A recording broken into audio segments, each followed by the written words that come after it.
Hello friends, ई शकुंतलम के learning platform पे आप सभी का स्वागत है। I hope you all are doing great. आज के इस वीडियो में हम बात करने वाले हैं Sveriges Riksbank prize in economic sciences in memory of Alfred Nobel 2020, यानी कि अर्थशास्त्र का नोबेल पुरस्कार किसको मिला है। तो सबसे पहले हम बात करेंगे कुछ की पॉइंट्स, सिग्निफिकेंस, ऑक्शन थ्योरी क्या है एंड विनर कर्स क्या है। तो चलिए शुरुआत करते हैं। साल 2020 का अर्थशास्त्र का नोबेल पुरस्कार अमेरिकी अर्थशास्त्री Paul L Milgrom and Robert B Wilson को ऑक्शन थ्योरी में सुधार और ऑक्शन करने के नए आविष्कार के लिए दिया गया है। अगर हम शुआरियस रिस्पेंग प्राइज़ इन इकोनॉमिक साइंसेज 2020 के बारे में बात करें तो इसको हम लोग popularly Nobel prize for economics बोलते हैं, बट ये गलत है क्योंकि जो 5 नोबेल प्राइजेस जिसकी इस्टेब्लिशमेंट अल्फ्रेड नोबेल के द्वारा इन द ईयर 1895 की गई थी, उसमें से इकोनॉमिक्स का नोबेल नहीं था। इसको क्रिएट किया गया था बहुत बाद में इन द ईयर 1968, क्योंकि स्वीडन की सेंट्रल बैंक सुआरियस रिस्पेंग ने नोबेल जो फाउंडेशन है उसको डोनेशन दिया था ताकि वो जो अपने बैंक की जो इस्टेब्लिशमेंट है उसकी 300वीं जो एनिवर्सरी है उसको कमेमोरेट कर सके। तभी से इस पुरस्कार का जो ऑफिशियल नाम है वो यही है, Sveriges Riksbank prize in economic sciences in the memory of Alfred Nobel. ठीक है, तो ये पुरस्कार इनको क्यों दिया गया है? क्योंकि इन्होंने ऑक्शन थ्योरी जो है उसको इम्प्रूव किया है, साथ ही साथ एक न्यू ऑक्शन फॉर्मेट को इन्वेंट किया है ताकि जो ऑक्शन जो अनरिलेटेड ऑब्जेक्ट्स के होते हैं उसको सिमिल्टेनियसली तरीके से किया जा सके और ना सिर्फ सेलर, बायर, टैक्स पेयर, बल्कि सबको जो है वो बेनिफिट हो, जो मैक्सिमम रेवेन्यू हो वो मिल सके किसी भी ऑक्शन के द्वारा। क्योंकि कुछ जो ऑब्जेक्ट्स होते हैं, कुछ जो चीज़ें होती है जैसे कि गुड्स एंड सर्विसेज, उसका ऑक्शन करना बहुत ही डिफ़िकल्ट होता है इन ट्रेडिशनल वे। तो एक नए फॉर्मेट की ज़रूरत थी और विल्सन ने एक थ्योरी डेवलप की है, that is theory for auction of objects with a common value. साथ ही साथ इन्होंने विनर्स कर्स के बारे में भी बात की। तो विनर्स कर्स क्या होता है इसके बारे में हम डिटेल से बाद में बात करेंगे। अगर एक लाइन में मुझे डिफाइन करना हो तो ये एक तरह की वो टेंडेंसी है जब कोई भी जो विनिंग बिड है जो ऑक्शन में लगता है वो किसी भी ऑब्जेक्ट के इंट्रिंसिक वैल्यू से ज़्यादा लगाया जाता है। मान के चलिए कोई ऑब्जेक्ट जो है वो 100 रुपये का है, किसी ने 70 बोला, किसी ने 80 बोला, आपने जोश में आके 110 बोला, तो आप बिड तो जीत गए, आपने ऑक्शन जीत लिया, बट इसकी जो वैल्यू थी, इंट्रिंसिक वैल्यू, वो 100 रुपये थी, पर आप कितना पे कर रहे हो? 110।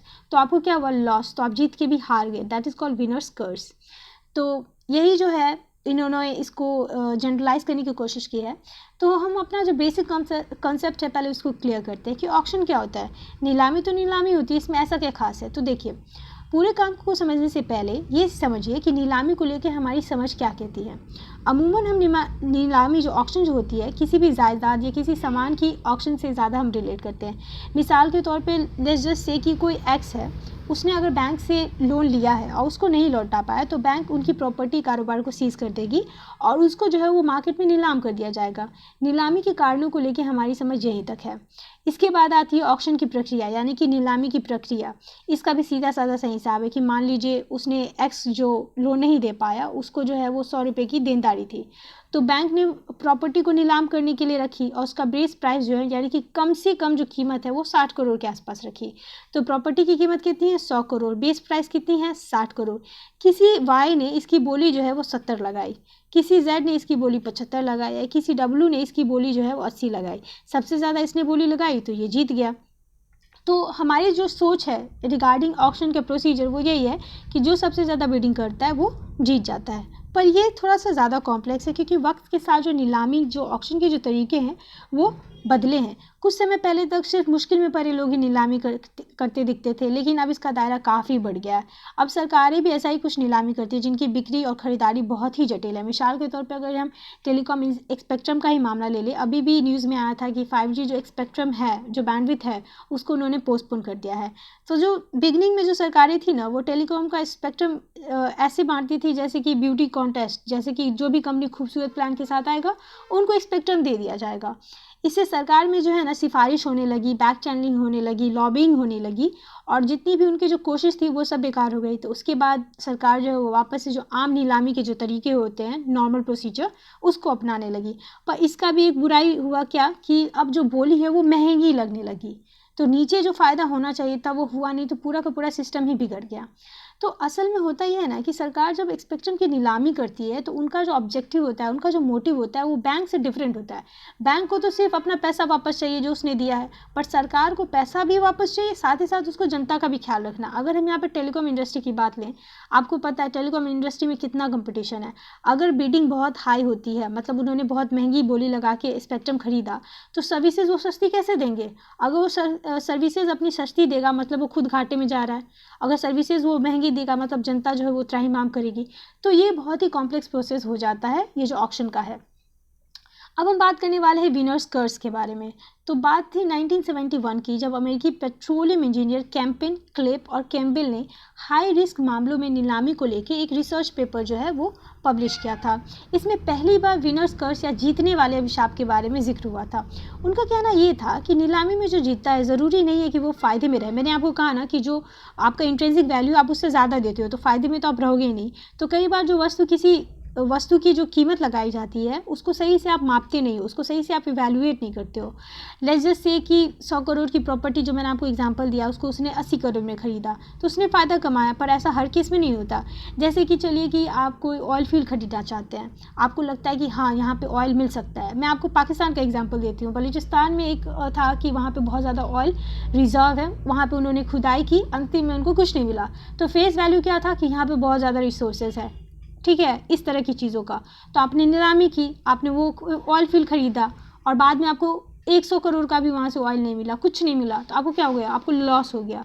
तो इस तरह के जो सिचुएशन होते हैं, जो प्रोडक्ट जैसे चेंज होता है उस तरह ऑक्शन का तरीका भी चेंज हो जाता है। तो मैं आपको 4 एग्जाम्पल के थ्रू समझाती हूँ कि विनर्स कर्स क्या होता है। तो सबसे पहले हम ऑक्शन इंडस्ट्री पे आ जाते हैं। तो ऑक्शन, टेलीकॉम ऑक्शन में सरकार जितनी कीमत की उम्मीद लगाकर नीलामी का बेस प्राइस रखती है, ज़रूरी नहीं है कि कंपनी जो है जो जीत जाती है वो उससे फ़ायदा ले पाए, क्योंकि अब मैंने आपको कहा कंपटीशन बहुत है, ज़्यादा प्राइस रखोगे तो आपका सर्विस कोई नहीं लेगा, तो थोड़ा बहुत लॉस में ही ये चलती रहती है। जितनी टेलीकॉम कंपनीज़ है अभी का हाल यही है।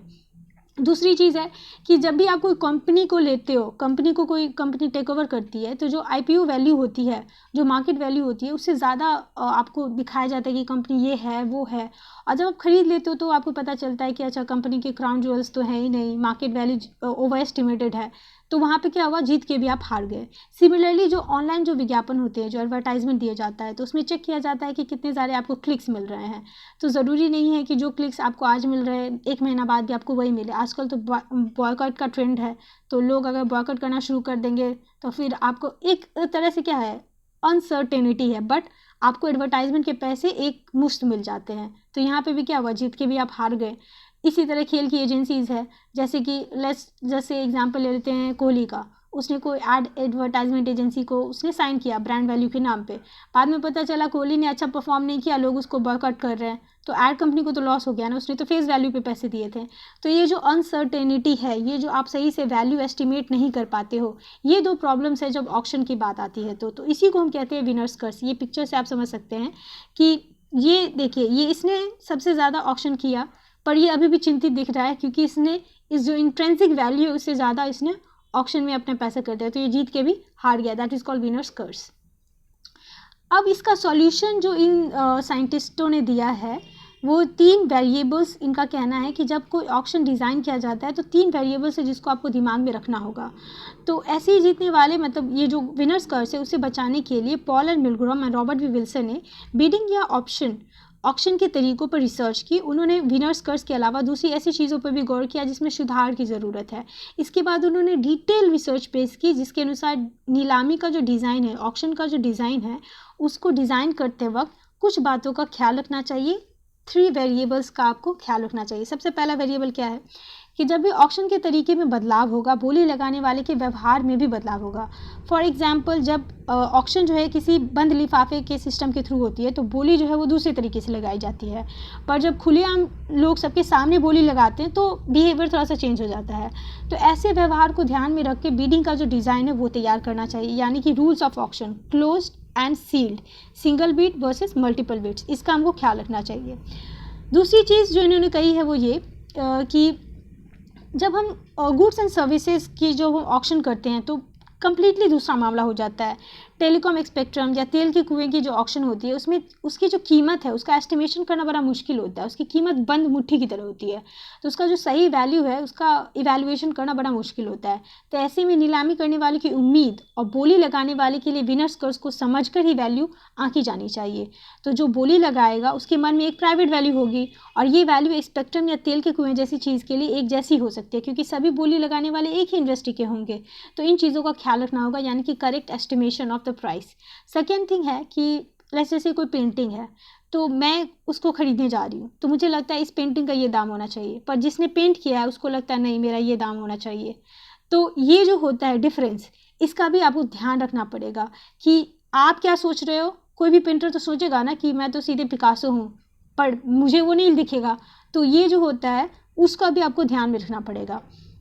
तो ये हमारी गुड्स एंड सर्विसेज से रिलेटेड हमने बात की। तो क्या है, कमोडिटी और सर्विसेज जो ऑक्शन के लिए रखी जाती है, इसमें ये भी देखना है कि जो बाइडर है वो किस तरह से उस चीज़ को इवैल्यूएट करता है।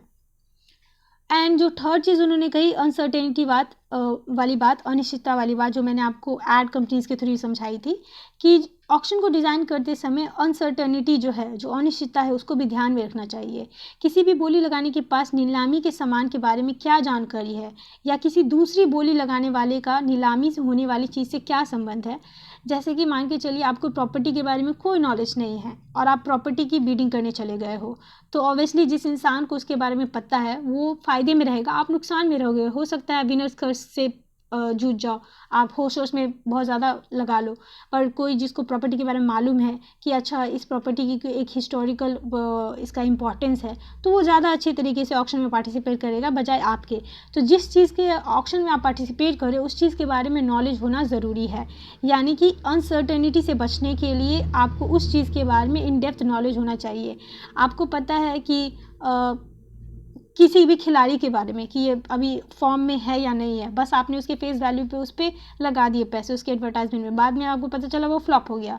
तो इसलिए कहा जाता है कि चाहे गुड्स सर्विसेज हो, कोई भी चीज़ हो, अनसर्टनिटी से बचने के लिए आपको इन डेप्थ नॉलेज होनी चाहिए उस ऑब्जेक्ट की। तो ये 3 उन्होंने तरीके दिए हैं, एक ऑक्शन फॉर्मेट उन्होंने दिया है जिसकी वजह से उन्हें नोबेल दिया गया है। तो friends, this was end of this video. I hope you find this video informative. Video कैसा लगा कमेंट में लिखिए ज़रूर बताएं। चैनल को सब्सक्राइब करें, वीडियो को लाइक करें, ज़्यादा से ज़्यादा शेयर करें। Happy learning.